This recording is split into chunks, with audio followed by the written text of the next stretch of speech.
غني وایي کابل ته د تګ لپاره صرف یو شرط لرم، دا چې شرط یې څه دی هم دې ویډیو کې وګورئ او چینل سبسکرایب کړئ.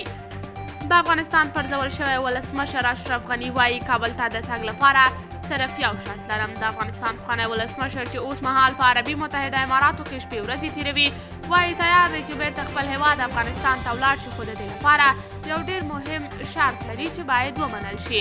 اشرف غني وایي چې که چیرې نوی حکومت د ده دا شرط ومني دی تیار دی چې افغانستان ته ولاړ شي.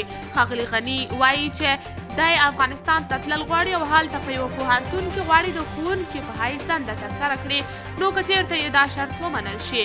غني وایي که چیرې نوی حکومت د ده دا شرط ومني چې له ده سره به هیڅ ډول سیاسي چلند نه کیږي او دی به نه محکمه کیږي، مال او سر به یې خوندي وي، نو تیار دی چې بیرته کابل ته ولاړ شي.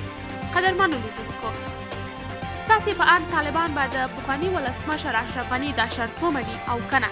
په دې هکله خپل نظریات له موږ سره په کمنټونو کې شریک، ویډیو لایک او چینل سبسکرایب کړئ.